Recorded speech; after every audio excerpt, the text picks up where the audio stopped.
Everything our team does here at Connective is based on our three foundational pillars of success. These include first, hyper focus, second, emotional intelligence, and third, resilience. We define our first pillar, which is hyper focus, as the ability for an individual, be it a student and or an educator, to identify, acknowledge, and lock in on those things that are most important to them for short but critical amounts of time. Our second foundational pillar here at Connective is emotional intelligence, which is defined as the student or educator's ability to be aware, in control of, and express their emotions.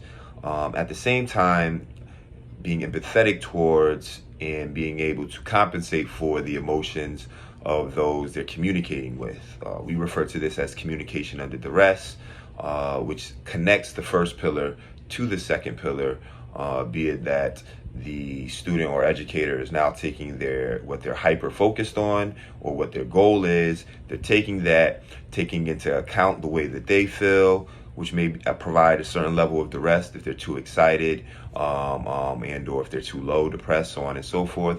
And then also taking into account their counterparts' emotional state, be that a teacher, a teammate, coach, a parent, police officer, whatever, taking into account their emotional state and figuring out the best way to communicate what that original goal or hyper focus was to their counterpart in a manner that is productive.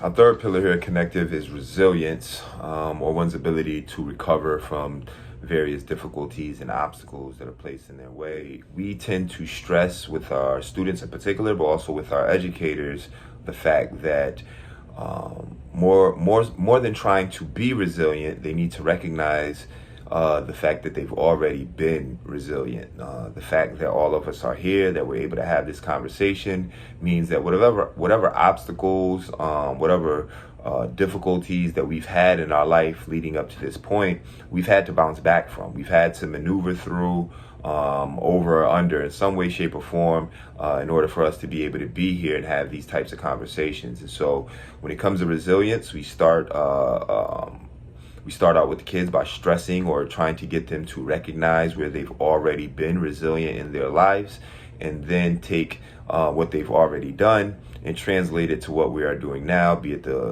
applying it to the original two pillars that they've learned of hyper focus, their new way of being able to assess themselves and communicate their focus to someone else, and then now apply the resilience that they've been applying in their lives up until this point, and then being able to achieve some level of success. So now that you know our three pillars, I want to give you an example of one of our major programs that we're currently running right now that employs those three pillars. This program is what we call the PEACE paradigm, the Connective PEACE paradigm. PEACE being an acronym for personalized educational accountability and community engagement. The PEACE paradigm has three parts. Those three parts all correlate to our foundational three pillars. So the three parts include passion, purpose, and performance. Passion correlating with hyper focus, locking in on those things that you're passionate about. Purpose representing your why, having an understanding of how you feel emotionally, having an understanding of how your counterpart feels, and being able to communicate why you're so passionate about a particular goal, idea, thing. And then finally, performance, which ties in with resilience, being able to be consistent, being able to maintain, and being able to perform, and ultimately achieve our goal and ultimately fulfill our why